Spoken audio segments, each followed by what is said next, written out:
Hi friends, நீ நான் காதல் அப்கமிங் எபிசோடு என்னென்னு பார்க்கலாம். இங்கே அனு வந்து மாமியாக்காரி ரொம்பவே அப்படியே பைத்தியம் பார்க்குற அளவுக்கு பண்ணுறாங்களா, அதனால குழம்பி போயிருக்கிறாங்க. என்ன பண்ணுறது எது பண்ணுறதுன்னு தெரியாமல் பார்த்தா சாப்பாடெலாம் எடுத்து வந்து வைக்கிறாங்க. பாட்டிக்கிட்ட போய் பாட்டி நான் சாப்பாடெலாம் எடுத்து வச்சுட்டேன் பாட்டி, எனக்கு ஒரு தலை வலிக்குது, நான் போய் படுக்கட்டா அப்படிங்கிறாங்க.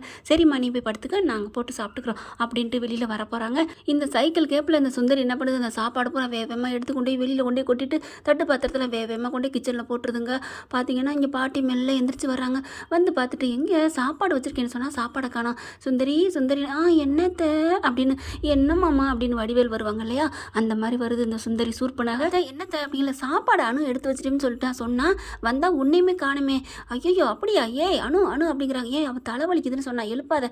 இல்லை இல்லை அதெல்லாம் இல்லை, உங்களுக்கு ஏன் இப்படிலாம் போய் சொல்லணும், இங்கே எதுவுமே இல்லையே அப்படின்ட்டு அடியே அடியே அப்படின்னு தட்டு தட்டு தட்டி எழுப்புறாங்க. வெளியில் வராங்க அணு. வந்ததுக்கப்புறம் என்ன அத்தை எங்கே என்னமோ சாப்பாடு எடுத்து வச்சிருக்கேன்னு சொன்னி என் பாட்டிக்கிட்ட, இங்கே உன்னையும் காணும் அப்படிங்கிற, நான் எடுத்து வச்சேனே அப்படிங்கிறாங்க. பாட்டி இருந்துட்டு என்னம்மா சாப்பாடே இல்லையம்மா, ஐயோ பாட்டி நான் இப்போதான் பாட்டி எடுத்து வச்சேன் அப்படிங்கிறாங்க. மறுபடியும் பைத்தியம் பார்க்குற வேலையை பண்ணுறாங்க. அப்படியே அழுதுட்டு போகிறாங்க. சரி சரி போ, ஏதோ ஒரு ஞாபகத்தில் சொல்லியிருப்பேன் அப்படின்னு பாட்டி சொல்லிடுறாங்க. அதுக்கப்புறம் மாமியால் பார்க்குறாங்க, இவதான் ஏதோ பண்ணுறாளோ, இருக்கட்டும் அபிகிட்ட அதை சொல்லணும் அப்படின்னு நினச்சிட்டு போய் படுக்க போகிறாங்க. அங்கே பார்த்தீங்கன்னா ஆகாஷ் வர்றாரு. அவங்ககிட்ட சொல்லி அழுகுறாங்க, இது எல்லாம் அம்மா பண்ணுற வேலையாக இருக்கும், இனிமேல் பார்த்து இரு அப்படிங்கிறாங்க. ரொம்பவே குழம்பி போகிறாங்க. என்ன இவ ஒன்றுமே புரியலையே அப்படின்னு சொல்லிட்டு, யார் மேலே தப்பு ஒன்றும் புரியல, இதுவ வாழ்க்கை இப்படி இருக்குது, அங்கிட்டு ராகவும் அவியும் பார்த்தா என்ன பண்ணுதுன்னே புரியலை அப்படின்னு சொல்லிட்டு, அது அடிச்சுக்கிறதுலாம் பிடிச்சிக்கிறதுலாம் ஒன்றும் புரியல அப்படிங்கல. இங்கே என்ன பண்ணுறாங்க, இங்கே அஞ்சலி போயிட்டு எல்லாத்தையும் சுத்தம் படுத்துறதுக்கு மேலே போகிறாங்க. போயிட்டு வந்து பார்க்குறாங்க. அப்படி பார்க்குறாங்க, என்ன நடுவில் தலகாணி இருக்குது, இதுக்கு என்ன இப்படி படுத்துருக்கு ஒன்றும் புரியலன்ட்டு இறங்கி வராங்க. அப்படி குழப்பத்தில், என்னடி நீ அணு மாதிரி குழம்ப ஆரம்பிச்சிட்டியா அப்படின்னு பாட்டி கேட்க, பாட்டி ஐயோ என்ன பாட்டி நான் வேற இங்கே அப்படிங்கிற, என்ன வேற அப்படி சொல்லு இல்லை இங்கே ராகவ் ரூமில் பாட்டிகிட்ட சொன்னால் கஷ்டப்படுவாங்களே, ஏய் சொல்லுடி, இந்த வீட்டில் ஒளிச்சு மறைச்சலாம் பேசாதீங்கடி சொல்லுங்க அப்படிங்கிறாங்களா. இல்லை பாட்டி அங்கே அவங்க பெட்டில் நடுவில் தலகாணி வச்சுருக்காங்க, பெட்டில் தலகாணி வைக்கிறது இது சகஜம் தானடி, அப்புறம் என்ன தலகாணி இல்லாமல் படுப்பாங்க. ஐயோ பாட்டி நான் சொல்கிறது புரிஞ்சுக்க மாட்டேங்கிறீங்க, அவங்க நடுவில் கோடு போட்டு வாழ்கிற மாதிரி தலகாணியை போட்டு வாழ்கிறாங்க. என்னது தலகாணி அப்படின்னு வேகமாக போய் பார்க்குறாங்க. என்ன இது, அப்போ இதுகளுக்குலாம் ஒன்றுமே இல்லையா, ஒன்றும் புரியல அப்படின்னு குழப்புறாங்க. இதுகளுக்கு ஒரு முடிவை கட்டுறேன் பாரு அப்படின்னு சொல்லிட்டு என்ன பண்ணுறாங்க, இங்கே வா அப்படி சொல்லிட்டு அணுவும் குழம்பி போயிருக்கா, அவளுக்கு ஒரு வேலை கொடுக்கணும் அப்படிங்கிறாங்க. என்ன வேலை அப்படிங்கல, முரளி என்ன இதுக்கு போகுது வருது, என்ன அஞ்சலி இருங்க அப்படிங்கிறாங்க. அடுத்து பார்த்தீங்கன்னா அணுவும் ஆகாஷையும் கூப்பிட்றாங்க, டே இங்கே வாங்க அப்படின்னு 2 பேரும் வர்றாங்க. என்ன அப்படிங்கல, ராகவும் அபியும் நல்லா வாழ்கிறாங்களா உனக்கு தெரியுமா, என்ன அப்படிங்கல, அங்கே கோடு பாட்டு வாழ்ந்துட்டு இருக்காங்க. என்ன சொல்கிறீங்க அப்படிங்கல, ஆமாம் அவங்களுக்கு கல்யாணம் ஆகி 3-4 மாதம் ஆச்சு, ஒரு நல்ல செய்தி இல்லை, நல்லாவும் பேசிக்க மாட்டேங்குதுங்க, அதனால இப்போ ஏதோ அதுக்கு 2 அன்பாக ராசியாக இருக்க மாதிரி தெரியுது. சரி பாட்டி ஆமாம் ராசியாக தான் இருக்காங்க, அவங்களுக்குள்ள நடக்க வேண்டியது நடந்துச்சா இல்லைன்னு தெரியலையே, நடக்க வேண்டியது நடந்துச்சான்னா அவங்க நல்லா தான் நடந்து போகிறாங்க. ஐயோ ஆகாசு மரம் மண்டை அப்படின்னு கொட்டுறாங்க மண்டையில். என்னடி எம்பிளே கொட்டுற அப்படிங்கல, சே அப்படின்னு சொல்லிட்டு அப்படி நிற்கிறாங்க. ஏன் முன்னாடி தானே கொட்டுறா விடு அப்படிங்கல. இங்கே பாருங்க நான் ஒன்று சொல்கிறேன், அவங்களுக்கு 2 பேருக்கும் இன்றைக்கி சஸ்பென்ஸாக ஃபர்ஸ்ட் நைட்டு ஏற்பாடு பண்ணுறோம் அப்படிங்கிறாங்க பாட்டி. உடனே அப்படியே சந்தோஷம் தாங்கலை அணுவுக்கு ஆகாசுக்கு. என்ன அவங்களுக்கு ஃபர்ஸ்ட் நைட்டாக நீங்கள் ஏன் சிரிக்கிறீங்க அப்படின்னு சுந்தரி சொல்ல, என் தங்கச்சிக்கு ஃபர்ஸ்ட் நைட்னா சந்தோஷம் தானே, அதே மாதிரி ஆகாசு என் அண்ணன் சந்தோஷமாக தான் எனக்கு சந்தோஷம், எனக்காக அண்ணன் சொத்து பூரா எழுதி கொடுத்துருக்காரு, ஏன் உயிரே கூட கொடுப்பாரு, அவள் சந்தோஷமாக இருக்கிறோம்னா அவருக்காக நான் என்ன வேணாலும் பண்ணுவேன் அப்படிங்கிறாங்க. டக்குன்னு ஆர்டர் பண்ணுறாங்க, பூ பழம் எல்லாம் ஸ்வீட்லாம் வீட்டுக்கு உடனே வருதுங்க. அதாங்க குடுமி இருக்கவே அள்ளி முடிஞ்சுக்குவேன்னு சொல்லுவாங்க. அந்த மாதிரி தான் பார்த்தீங்கன்னா எல்லாம் வந்து சேர்ந்துருது. ஆகாசிட்டே அணுகிட்டே சொல்கிறாங்க, நீங்கள் 2 பேரும் அழகாக டெக்கரேஷன் பண்ணுறீங்க வீட்டு ரூமை அப்படிங்கிறாங்க. முரளி ஐயோ வெடிக்கிறது அவனுக்கு மனசுக்குள்ளே, என்ன இது இப்படி அவனை சுந்தரி கக்கான்னு சிரிக்கிறாங்க. போச்சா நம்ம சிவாயா நீ எங்கே இருக்கிற அப்படிங்கிற, என்னத்தை சாமியை எனக்கு எதிராக திருப்பி விடுறீங்களா, நான் சாமி யதார்த்தமாக கும்பிட்டேன் மாப்பிள்ள, அவங்க பக்கம் இருக்கிறாரு சாமிங்கிற சொல்ல வந்தேன், முடியாது அத்தை நடக்காது, இன்றைக்கி இந்த ஃபர்ஸ்ட் நைட்டை நான் நடத்த விட மாட்டேன் அப்படின்னு குதிச்சுக்கிட்டு இருக்கான். அடுத்து பார்த்தீங்கன்னா ஃபோனை போடுறாங்க. அதுக்குள்ளே இங்கே பார்த்தீங்கன்னா லாவணியாவுக்கு ஃபோனை போட்டு சீக்கிரம் குட்டிகள்கிட்ட பண்ணுங்க அப்படிங்கிறாங்க. இங்கே பாரு லாவணியா ஃபோன் அடிக்கிறாங்க. லாவணியா எடுத்துகிட்டு என்ன ஆண்டி அப்படிங்கிறாங்க. இங்கே பாரு லாவணியா அவங்க இந்த மாதிரி ஃபர்ஸ்ட் நைட் ஏற்பாடு பண்ணியிருக்காங்க. ஐயோ ஆண்டி நான் என்னால் முடியாது அப்படிங்கிறாங்களா. அதுக்கு தாண்டி சொல்ல வந்தேன் குக்கர் பேச நல்லா கேளுடி முழுசா, எப்படியும் அவங்க 2 பேரையும் நீங்கள் விடவே விடாத, அப்படியா ஓகே நான் பார்த்துக்கிறேன் ஓகேம்ப, அப்புறமா கோட்டை விட்டுட்டு அவங்க போகிறத பார்த்துக்கிட்டு நிற்க போகிறேன் அப்படிங்கிற. அப்படிலாம் இல்லை ஆண்டி அப்படிங்கிறாங்க. அதுக்கப்புறம் நீ அபியை கூட விட்டாலும் விடு, ஆனால் அந்த ராக விட்டுறாத, உன் வலையில் விழுக வைடி, நீலாம் என்னடி லேடிஸ் போடி பொம்பளை நீலாம் அப்படி இப்படிங்கிறாங்க. சரிங்க ஆண்டி நான் பார்த்துக்கிறேன் அப்படிங்கிறாங்க. அதே மாதிரி இங்கே பார்த்தீங்கன்னா ராகவுக்கு ஃபோன் பண்ணுறாங்க. பாட்டி நீ கரெக்டாக சீக்கிரமே வந்துடுற, ஆஃபீஸ் முடிஞ்சிட்டு ஏன் பாட்டி வர்றீங்களா இல்லையா என்னோட ஆணை அப்படிங்கிறாங்க. சரி பாட்டி வந்துடுறேன், அபிக்கும் கால் பண்ணி நீ வந்துடணுங்க. இல்லை சரிங்க பாட்டி நான் எப்பவும் வர்றதானே, நீ எப்பவும் வருவீங்க, ஆனால் அப்போ போயிட்டு ராத்திரி 10-11 மணிக்குள்ள வர்றீங்க, இன்றைக்கி வெள்ளனே வந்துடணும் அப்படிங்கிறாங்க. சரிங்கன்றாங்க. அங்கே பார்த்தீங்கன்னா ரெடியாக கிளம்ப போயில, கிளம்ப விடாமல் இது என்ன பண்ணுது இந்த லாவணியா குரங்கு, டக்குன்னு என்ன பண்ணுது வலிக்கு கீழே விழுகிற மாதிரி விழுகுது. ஐயோ லாவணியா என்னாச்சு அப்படின்னு சொல்லி ஓடி வந்து தாங்கி பிடிக்கிறாங்க.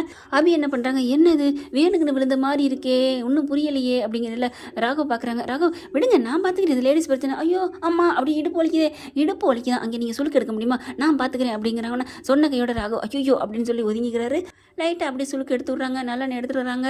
நல்லா சுளுக்கு விட்டோன்னே முடியலையே, எப்படியும் நீ அவனை விடவே விடாதுன்னு சொல்லியிருக்காங்களா, இவன் வளர்த்து சுளுக்கு எடுத்து விடான்னு பார்த்தா இவளை நிற்கிறா, இவளை தானே போகக்கூடாதுனாங்க, இவ போனாலும் பரவாயில்ல ராகவ போகக்கூடாதுனாங்களே, ஐயோ என்ன பண்ணுறது அப்படின்னு சொல்லிட்டு விடுங்க அபி, இதெல்லாம் போகாது, நான் ஹாஸ்பிட்டலுக்கு ராகவ் என்னை ஹாஸ்பிட்டல் கூட்டி போ அப்படிங்களா, அதெல்லாம் தேவையே இல்லை அப்படின்ட்டு ஒரு உலக்க மட்டும் இருந்தால் போதும், இதை நான் சரி பண்ணிடுவேன், உலக்கைங்களேன்னா ஏதாவது ஒரு பைப்பு கம்பி இருக்கா, நான் வச்சு உருட்டுறேன் அப்படிங்கிற. ஐயோ உருட்ட போகிறாளா, வேணாம் அபி எனக்கு நல்லாயிருச்சு அப்படின்னு சொல்லிட்டு எந்திரிச்சிடுறாங்க. அதுக்கப்புறம் ஒன்றும் பண்ண முடியலைங்கிறா. மணியை பார்க்குறாங்க ராகவ், ஐயோ பாட்டி சொன்னாங்களே அப்படின்னு சொல்லிட்டு டக்கு டக்குன்னு கிளம்புறாங்க.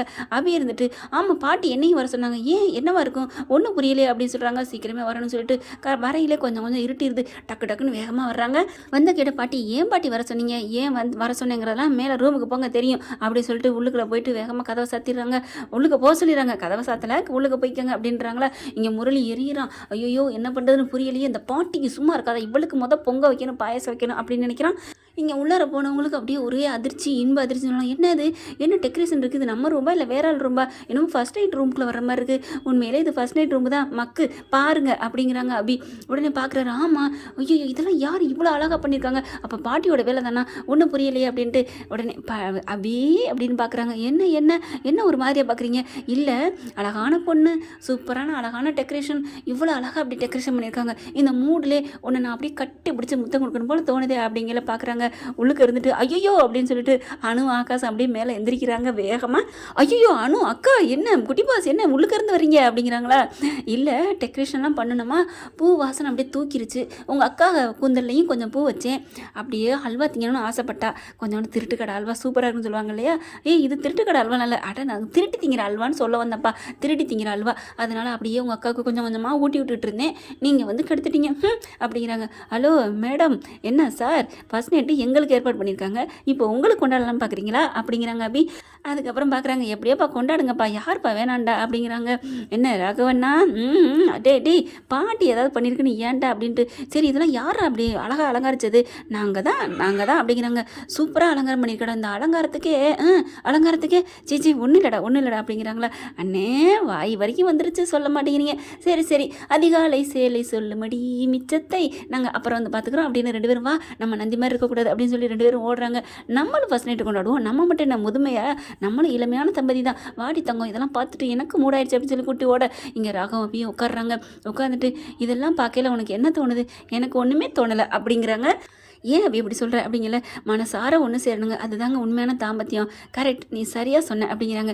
இப்போ என் மனசு முழுக்க நீங்கள் அவ்வளோ அழகான அன்பான புருஷனாக இருக்கீங்க, ஆனால் உங்கள் மனசு முழுக்க நான் இருக்கேனா என்னன்னு தெரியலை, நீ என் மனசில் இருக்க அபி இல்லைன்னு சொல்லலை, ஆனால் முழுக்க இருக்கனான்னு தெரியல, நல்லவளா முழுமையானவளா இருக்கனான்னு தெரியல அப்படிங்கல. அது என்னமோ ஒரு வாஸ்தவம் தாங்கிற மாதிரி பார்க்குறாரு. நான் கண்டிப்பாக உங்களோட தான் நான் வாழ்வேன், நீங்கள் என்ன சொன்னாலும் சரி நான் அந்த இடத்த விட்டு போக மாட்டேன். அந்த முரளி ஒரு மூர்க்கியம் ஒரு பொறுக்கி அப்படிங்கிறத நிரூபிச்சுட்டு அவன் மேலே தான் முழுக்க தப்பு, இந்த அபி சுத்தமானவங்கிறத நிரூபிச்சுட்டு அதுக்கப்புறம் உங்களை சுத்தமான கரத்தோட கைப்பிடிப்பேன், நம்ம அப்போ ஃபர்ஸ்ட் நைட் கொண்டாடுவோம், அது வரைக்கும் இப்போதைக்கு தேவையில்லை எனக்கு அப்படிங்கிறாங்க. அப்படியே ரொம்பவே ரசிக்கிறாரு, அப்படியே பார்த்துட்டு எல்லாமே ரசிக்கிறாரு வைக்கிறாரு, ஆனால் மனசில் மட்டும் கொஞ்சம் நேரடில் இருந்துகிட்டே இருந்திருக்கு. அதுக்கப்புறம் ரெண்டு பேரும் படுப்போம் அப்படின்னு சொல்கிறாங்க. எங்க பொருள்லாம் இருக்குல்ல, ஃபர்ஸ்ட் நைட் கொண்டாடினதே அதெல்லாம் திங்கணுமா என்ன, திங்கக்கூடாதா, தாராளமாக திம்போம் அப்படின்னு சொல்லி எல்லாரும் ரெண்டு பேரும் உட்காந்து எல்லாத்தையும் எடுத்து வச்சுட்டு கொஞ்சம் கொஞ்சமாக அள்ளி கபக்குன்னு அடித்து முழுங்குதுங்க. தின்னு முடிச்சுட்டு அப்படின்னு ஏற்படுது. தண்ணி இல்லையே, தண்ணிக்காக வெளியில் போனால் என்ன ஆகும் அப்படிங்கல. நான் ஹேண்ட்பேக்கில் ஒரு பாட்டில் வச்சிருக்கேன், நல்ல வேலை என் அறிவு குழந்து அப்படின்னு முத்தம் கொடுக்குறாரு. பாஸ் என்ன இப்படிலாம், நான் கட்டுப்பாடோடு இருக்கேன், விரதம் இருக்கேன், என் விரதத்தை கலைச்சிருவீங்க போல இருக்கே, என்னடி நான் பண்ணேன், நீங்கள் தொட்டிங்களா, தொட்டது தானே, அப்புறம் ஆசையாக இருக்கிற புருஷன் தொட்டா அதுவும் மல்லிகை மணக்குது, ராத்திரி நேரம் எனக்கு ஒரு மாதிரியா இருக்குது, நான் திரும்பி படுத்துக்கிறேன் அப்படின்னு சொல்லிட்டு டக்குனு இனிமேல் தொடுற விளைச்சக்கூடாது, பாகிஸ்தான் பாடுற மாதிரி இருக்கணும் அப்படின்னு சொல்லி திரும்பி படுத்துக்கிறாங்க. அப்படியே சிரிக்கிறாரு, ரசிக்கிறாரு. இவ்வளோ குறும்பாக இருக்கிறாச்சா, ஏன் அப்படி அந்த சம்பவம் நடந்துச்சு ஒன்றும் புரியலேன்னு தவிக்கிறாரு ராகவ். திரும்பி இங்கிட்டு படுக்கிறவங்க மெல்ல ரெண்டு பேருமே திரும்புறாங்க. ஒன்றும் இல்லை அப்படின்னு சொல்லி மறுபடியும் பார்க்க அப்படி திரும்ப அப்படியே தூங்கிடுறாங்க. அப்புறம் என்ன வழக்கம் போல் காலையில் இருந்துச்சு கொஞ்சம் களைச்சி விட்டுக்கிட்டு நல்ல பிள்ளை நாயனார் தூத்துக்குடி வெங்காயம்னு சொல்லிட்டு கீழே இறங்கி வர்றாங்க. அப்பா இப்போதான் எங்களுக்கு சந்தோஷமா இருக்குன்னு பாட்டிலாம் சொல்ல, முரளினால முட்டி பார்த்துட்டு ஒன்றும் பண்ண முடியல, ஐயோ அக்காடான்னு சொல்லி உட்காந்துட்டு மாமியாட்ட போய் புலம்ப ஆரம்பிக்கிறான். ஓகே ஃப்ரெண்ட்ஸ், பார்க்கலாம், இப்படி தான் போகலாம், இப்படி போனால் சூப்பராக இருக்குது அப்படின்னு நினைக்கிறவங்க உங்கள் கமெண்ட் பாக்ஸில் ஒரு கருத்தை தெரிவித்து லைக்கை போட்டு சப்ஸ்கிரைப் பண்ணிடுங்க. Thank you friends.